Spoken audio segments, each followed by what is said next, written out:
Khan Khalik, and I'm Executive Director of Schools and Programs in the Early Education Department.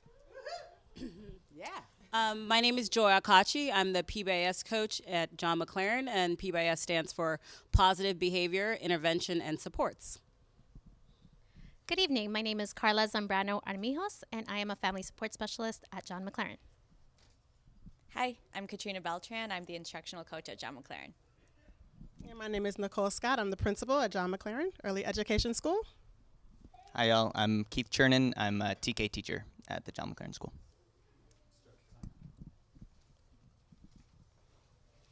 So we can see that our title is Catch 'em While They're Young. And we are proud to represent EED here. We're one of the few schools that are doing presentations from the Early Education Department. Woohoo! So we desire to change the trajectory of 3 to 5-year-old black boys that may enter the school to prison pipeline as early as pre-K. We are responding to the idea of passing the buck. High school says that middle school should catch them. Middle school says that elementary should catch them. Elementary says pre-K should catch them. And so we said, yes, we'll catch them.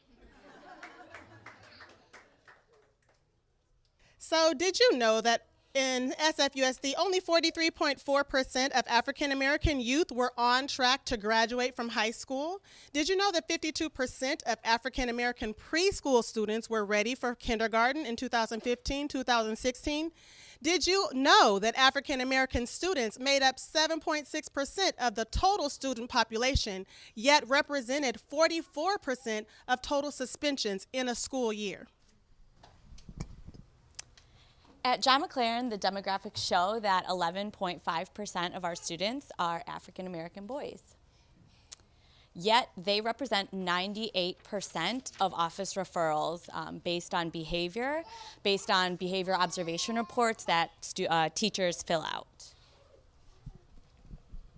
We've tried many traditional ways of addressing these staggering statistics, including having student support team meetings, behavior plans, social skill groups, PBIS plan at John McLaren, creating a SAP team, filling out and analyzing behavior observation reports. However, we're still having challenges changing these statistics. So here's our challenge question. How might we create the conditions for our school, families, and community to partner in supporting positive behaviors in our 3 to 5-year-old black boys?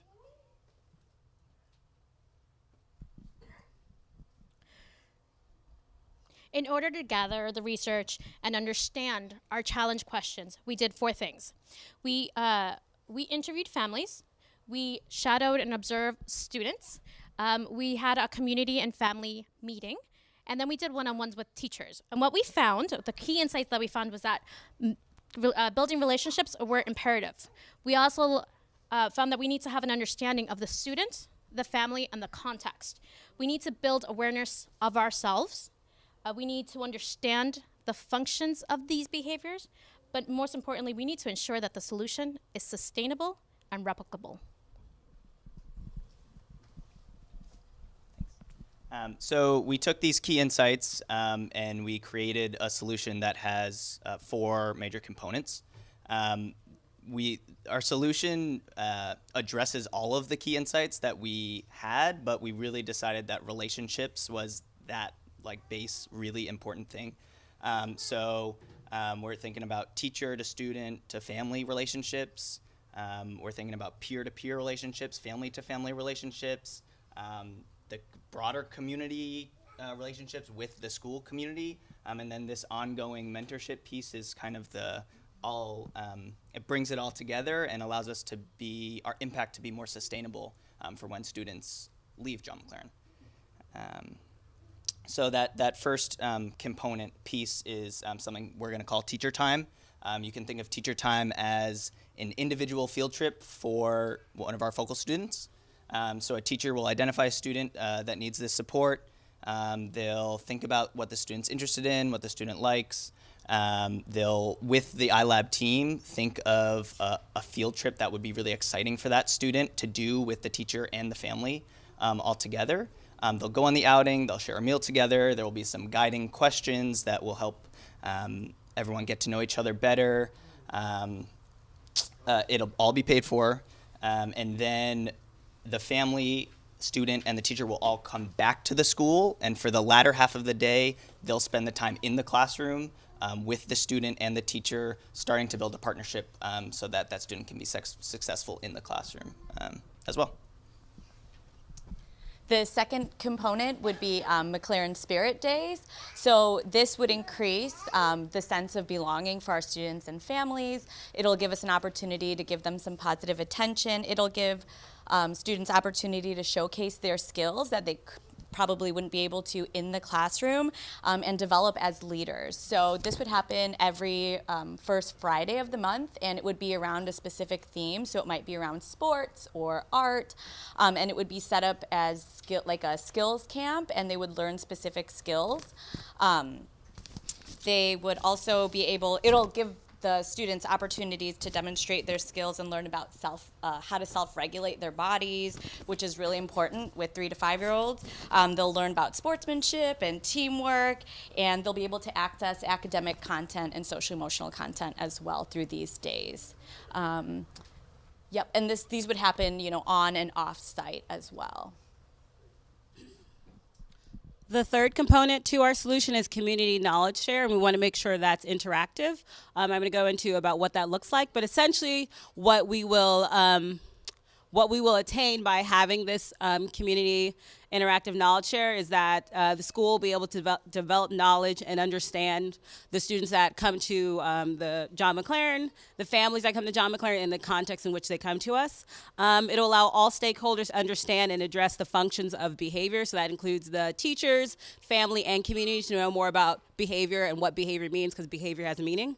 And then also it helps teachers build self-awareness. We talked about implicit bias. We talked about, we're going to talk about disproportionality. We're going to talk about cultural competency. And so we're going to address that in these ways. We will have guest speakers at the local, state, and national level come to our site, and so that teachers can learn from them and families. These topics can range from PBIS, they can range from how to work with African American students, cultural competency, family partnership, many different topics. We also want to make sure we have neighborhood walks, so that can be led by families and or community members, so that teachers go out to the communities in which their child is going home to and coming from, to know more about, like, this is where we buy our groceries, this is where we would like to buy our groceries, this is where our kid goes to the library, so on and so forth. And then also we want to make sure that we have workshops on-site and off-site. That could be at MOAD, that could be at the Exploratorium, that could be a PLC offered through the district. So we want to make sure that we're providing workshops for families, teachers, and they're learning from the community as well. Finally, component number 4, mentoring at an early age. I don't know if any of you knew this or not, but currently there are no programs for mentoring for 3-year-olds. And so we want to be the first. So with that being said, what do mentors do? Well, pre-K to college mentors, our students will experience the benefits of mentoring at an early age, which will decrease the likelihood of a kindergarten suspension. That's really important. We do not suspend. And secondly, mentors will undergird the students and their families while providing structure and guidance from positive Black male role models. Number 3, mentor agency will provide one-on-one mentoring to our focal students that will follow them into transitional kindergarten.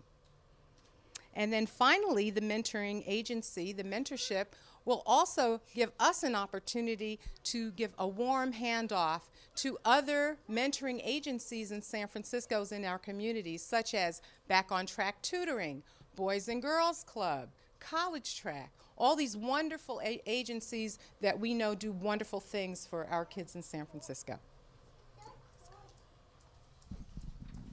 Okay, so our budget is on the left and our timeline is on the right.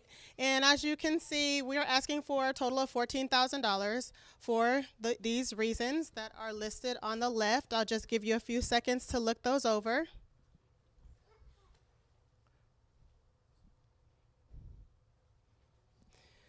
And then our implementation timeline on the right, as you can see, we're confident in our ability to execute and implement all the components that we've described in the month of January. We will be testing each component and tweaking our prototypes accordingly for multiple iterations of each component, and we'll be scaling up as we go. So as of March, we should be at full implementation, so we're ready to jump in January. So if you happen to see 3 to 5-year-old black boys lacking self-regulation skills, we ask you to not count them out. Don't count them out. Because guess what?